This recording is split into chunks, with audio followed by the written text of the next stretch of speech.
এই পর্বটি আমরা এবারের অন্য পর্বগুলোর চাইতে একটু ভিন্নভাবে সাজিয়েছি। এই সপ্তাহে আমরা এসেছি বাংলাদেশের দক্ষিণ পশ্চিমে, যেখানে এরকম শীতকাল ছাড়া বছরের প্রায় পুরোটা সময় বিশাল একটা এলাকা জলাবদ্ধ থাকে।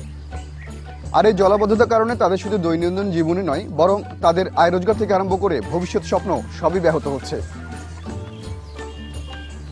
আর এই সমস্যার সঙ্গে খাপ খাইয়ে নিতে মানুষজন কিভাবে একসাথে কাজ করছে তা দেখার জন্য আমরা এসেছি সাতক্ষীরার তালা উপজেলায়।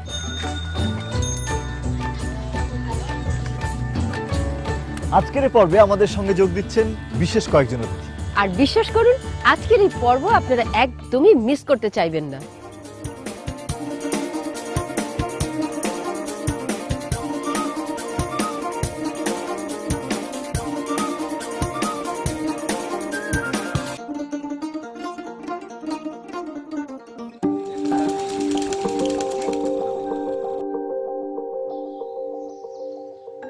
সাতক্ষীরার তালা উপজেলার নারায়ণপুর নামের এই গ্রামে ভরা মৌসুমে পানির উচ্চতা বেড়ে এত দূর পর্যন্ত চলে আসে। যারা এখানে আসেননি তাদের জন্য এই দৃশ্য অনেক সুন্দর মনে হতে পারে। চারিদিকে অনেক পানি দেখা যায়, এর মধ্যে নীল আকাশের প্রতিফলন। কিন্তু যারা এখানে থাকেন তাদের জন্য এই অতিরিক্ত পানি সবচেয়ে বড় সমস্যা। অনুমান করা হয় শুধুমাত্র সাতক্ষীরা জেলাতেই প্রায় ৮ লক্ষ মানুষ এই জলাবদ্ধতার সমস্যায় কোনো না কোনোভাবে ক্ষতিগ্রস্ত। আর যারা এখানে দীর্ঘদিন ধরে আছেন তাদের জন্য এই ভয়াবহ পরিবর্তন মেনে নেওয়া হয়তো সবচেয়ে কঠিন। জলাবদ্ধতার এই সমস্যার সাথে খাপ খাওয়ানোর জন্য এই এলাকার মানুষ অনেক কিছুই করে যাচ্ছে এবং তাদের মাথায় চমৎকার কিছু ভাবনাও আছে। এখন এই ভাবনার সঙ্গে আরও বেশি মানুষ যদি যুক্ত হয় তাহলে একটা ভালো কিছু ঘটতে পারে এবং আমার মনে হচ্ছে আরও মানুষ এই কাজটা করতে আগ্রহী হবে।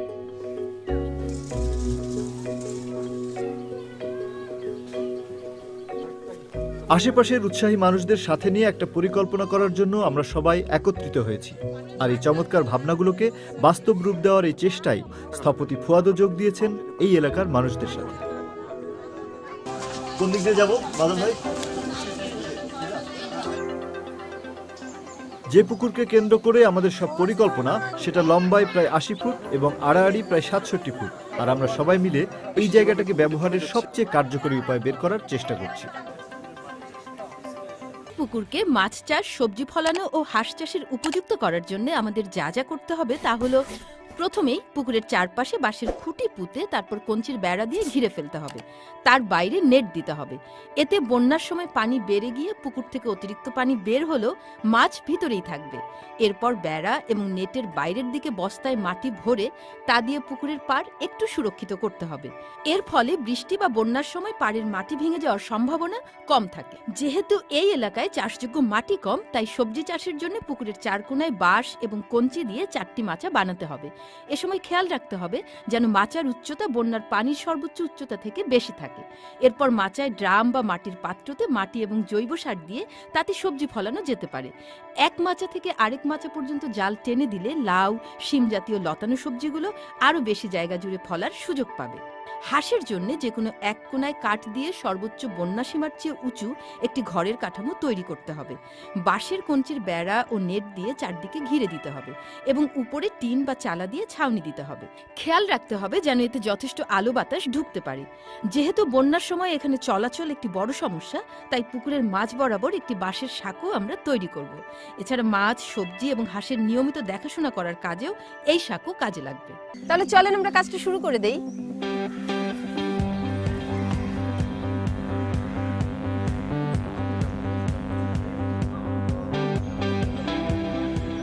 আর এই কাজের জন্য আমাদের বাঁশ, বস্তা, মাটি, নেট, বানা থেকে শুরু করে আরো অনেক কিছু লাগবে, যেগুলো জোগাড় যন্ত্রের কাজ এখন চলছে।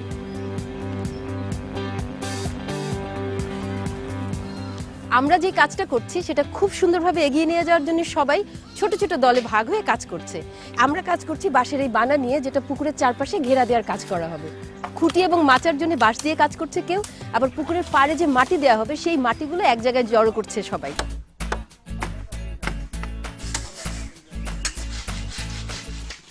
এলাকাবাসী সবাই মিলে সিদ্ধান্ত নিয়েছে কাজটি 7 দিনের মধ্যে সম্পন্ন করতে হবে, কেননা এই কাজের বাইরেও তাদের অনেক কাজ রয়েছে। আর এছাড়া বছরে এই এলাকাটি প্রায় 6 থেকে 9 মাস পানির নিচে ডুবে থাকে, আর তাই শীতকালই এই কাজটি করার একমাত্র উপযুক্ত সময়। পুকুর নিয়ে যে ধরনের কাজ আমরা শুরু করেছি, এই ধরনের কাজ বাংলাদেশের প্রায় সব জায়গাতেই করা যেতে পারে, কারণ এই ধরনের ছোট পুকুর বা জলাশয় বাংলাদেশের প্রায় প্রতিটি এলাকাতেই আছে। এই কাজটা করার আমাদের মূল উদ্দেশ্য হচ্ছে একটি জায়গাকে অনেকভাবে ব্যবহার করা। আর এই কাজ করতে আমাদের যে উপকরণগুলো দরকার সেগুলো আমরা আমাদের বাড়ির চারপাশ থেকে খুব সহজেই সংগ্রহ করে ফেলতে পারি।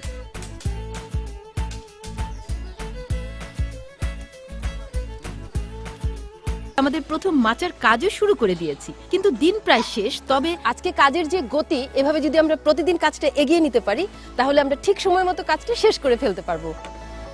নেন।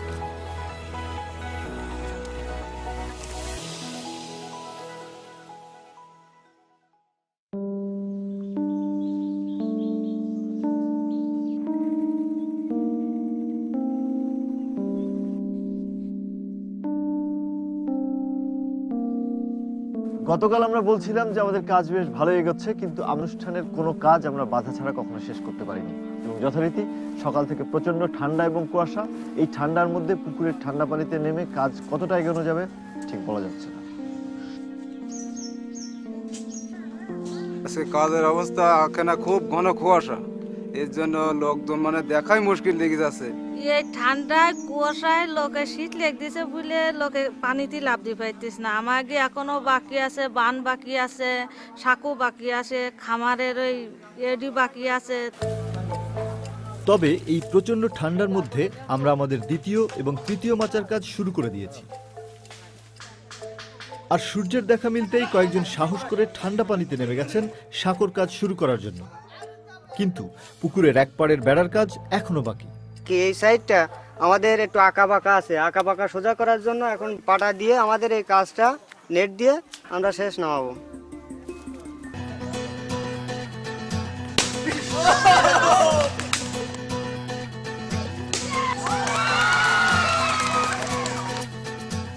প্রচন্ড শীত, তাই শরীরটা একটু গরম করার জন্য আমরা একটা ক্রিকেট খেলার আয়োজন করেছি, আর সেই খেলা এখন পুরোদমে চলছে।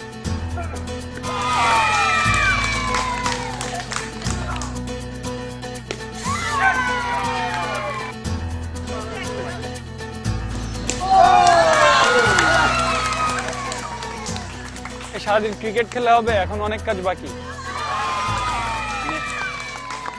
এই এলাকার মানুষদের কাজে উৎসাহ দেওয়ার জন্য আমরা বাংলাদেশ জাতীয় ক্রিকেট দলের 4 জন স্টার খেলোয়াড়কে আমন্ত্রণ জানিয়েছি এবং তারাও মহা উৎসাহে আমাদের সাথে যোগ দিয়েছে।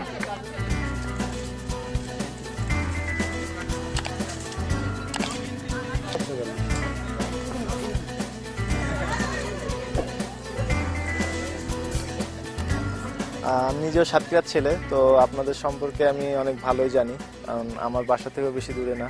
তো এখানে যে জলাবদ্ধতা হয় তার দেখাতে বা আপনারা যে কি পজিশনে আছেন ওটা আপনাদের সাথে থাকার জন্যই আমরা এখানে আসছি আজকে। আমি আসলে এখানে ছেলে না, তবে আমার বাসাও খুব কাছে। এখান থেকে সৌম্যর বাসা যত কাছে, আমার থেকে একটু দূরে হলেও আমি এখান থেকে খুব কাছে। যেটা শুনতে যাচ্ছিলাম যে এখানে যখন মানে বছরে প্রায় 6 থেকে 8 মাস যখন পানি নিচে থাকেন কিভাবে এই বাসায়?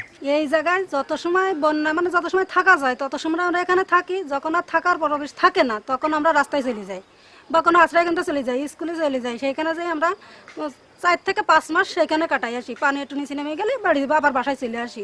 তখন বাচ্চারা পানিতে ডুবার ভয় থাকে বা পানিতে পড়ে যায়, ওই পানি খায়, ডায়রিয়া হয়, পানিতে বেড়ালি সমস্ত গায়ে ঘা পাছড়া হয়, রান্না খাওয়ার জায়গা থাকে না।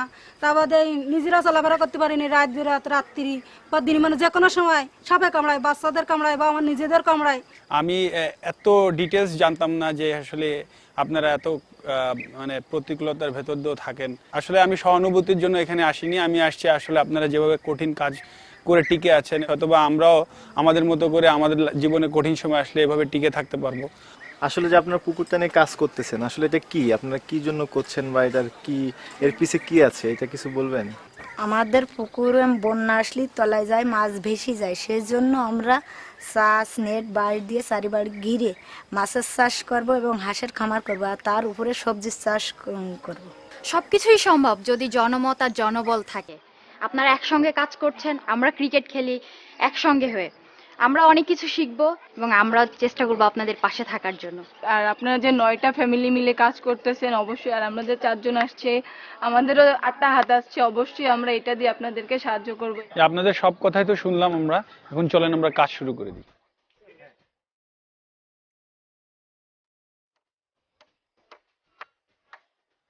আমাদের এইখানে যে আজকে যে 4 জন খেলোয়াড় আসছে তারা আমাদের সাথে কাজ করেছে। আমরাও জীবনেও কল্পনা করতে পারি না যে এত বড় খেলোয়াড় আমাদের এইখানে আসবে। সবচেয়ে ভালো প্লেয়ার তারা, এই জন্যই তো আমাদের খেলা দেখি আমাদের খুব ভালো লাগে। আমরা কোনোদিন পাশে যেতে পারি নাই, আমাদের পাশে আইসে কথা বলেছি, পরিচয় হয়েছে, এটার জন্য আমরা খুবই গর্বিত।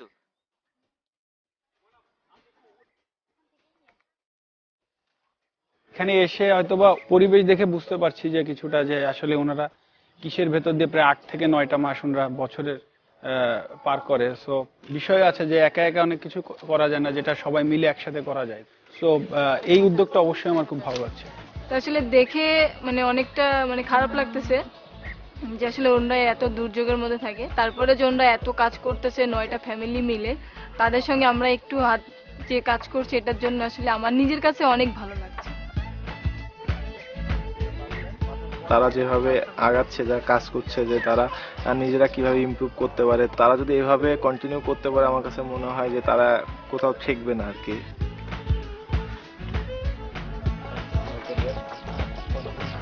দেখা হবে। আচ্ছা ভাই, যে 4 জন ক্রিকেটার এসে আজকে আমাদের এই কাজে যোগ দিয়েছেন তারা আসলে বাংলাদেশকে সারা পৃথিবীর কাছে তুলে ধরছেন খুবই ইতিবাচকভাবে, এবং তারা এসে যখন এই কাজে আমাদের সঙ্গে হাত দিয়েছেন, এটা আসলে শুধুই মানুষগুলোর জন্য না, সবার জন্যই আসলে খুবই অনুপ্রেরণার একটা বিষয়, আর এটা আসলে কখনোই ভোলা যাবে না। এদিকে হাঁসের ঘরের কাজ আমরা মাত্র শুরু করেছি, তবে আসার কথা হলো ক্রিকেটারদের সাথে সময় কাটিয়ে সবার উদ্যম যেন বেড়ে গেছে কয়েক গুণ। আর একই সাথে চলছে সাঁকোর কাজও।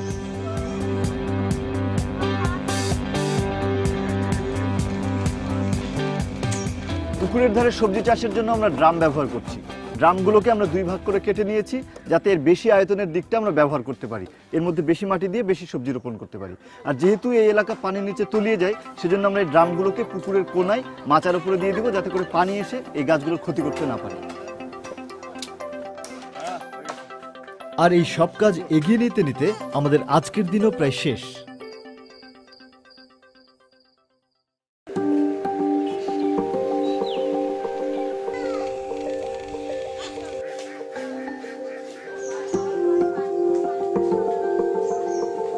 আজ আমাদের কাজের শেষ দিন, খুব দ্রুততার সাথে আমাদের কাজ শেষ করতে হবে, কারণ এই পুকুরকে কেন্দ্র করে যেসব কাজের পরিকল্পনা আমরা করেছি সেটা যেন একটা ছক মেলানোর খেলা। এই ছকের প্রায় সব কাজই আমাদের তৈরি, এখন এই ছকগুলোকে পাশাপাশি বসিয়ে আমাদের এই কাজের সম্পূর্ণ একটা চেহারা তৈরি করতে হবে। কিন্তু এই কাজগুলো শেষ করতে আমাদের অনেককে বেশ বেগ পেতে হচ্ছে।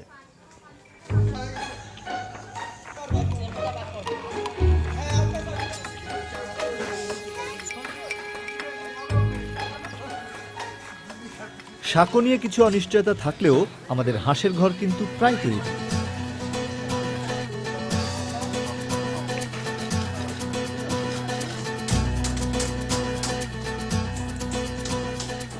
পুকুরের 4 কোণায় আমরা যেই মাচা বানিয়েছি, সেগুলোর মাঝখানে আমরা খুঁটি পুঁতে তার উপর জাল বিছিয়ে দিচ্ছি, যাতে শিম, বরবটি, লাউ জাতীয় লতানো সবজিগুলো সহজে পুকুরের পাড় ধরে বেড়ে উঠতে পারে।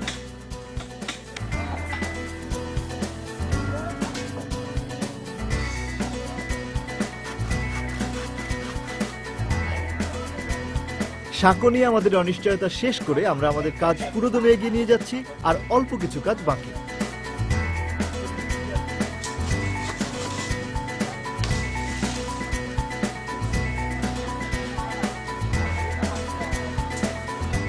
জাল টানানোর কাজ শেষ করে এখন বীজ লাগানো চলছে, এরপর শুধু হাঁসগুলোকে ঘরে তুললেই আমাদের কাজ শেষ।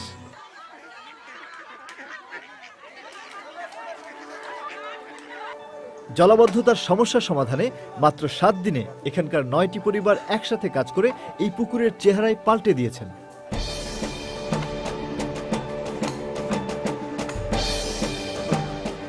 আমাদের পুকুরে চারিবারে বন্যা আসলে মাছ বেশি চলে যেত, এখন চারিবারে ঘিরা বেড়া দেওয়া হয়েছে, এখন মাছ বেশি চলে যেতে পারবে না। মাছ বড় হলে বিক্রি করি আমরা টাকা উপার্জন করতে পারবো। সবজি চাষ করার কোনো জায়গা ছিল না, এখন আমরা উঁচু করে মাছা করেছি, সবজি চাষ করবো। আচ্ছা, আমাদের পুকুরে যে 4-5 রকমের চাষ করা যায়, এটা আগে আমরা বুঝতাম না। ময়লা মাটির মতন ছিল পুকুরটা, এমনি খারাপ লাগছিল। এখন সব সময় করে এটা কাজটা সুন্দর করে মজবুত করে করেছি, এখন খুব ভালো লাগছে। আমরা যে সাঁকোটা বানাইলাম এই সাঁকোটায় আমাদের অনেক উপকার আসবে। যেমন বন্যা আসলে আমাদের বাড়ির চতুর্থ সাইডে পানি থাকে, আমাদের সুবিধা, আমরা সব সময় চলাচল করতে পারবো। বন্যার সময় চলাচল করার দিক থেকে আমাদের সুবিধা হবে। সাতক্ষীরার তালা উপজেলার নারায়ণপুর গ্রামের এইসব অসাধারণ মানুষেরা আরেকবার প্রমাণ করেছে আমরাই পারি। সাথে কাজ করে ঘুরে দাঁড়ানোর অসংখ্য এবং অসাধারণ সব গল্প আমরা জানতে পেরেছি, যার কিছু উদাহরণ আমরা আপনাদের সামনে তুলে ধরার চেষ্টা করেছি, যা সত্যি আমাদেরকে ভীষণভাবে অনুপ্রাণিত করেছে। আর এইসব মানুষেরা বারবার এটাই প্রমাণ করেছে আমরাই পারি।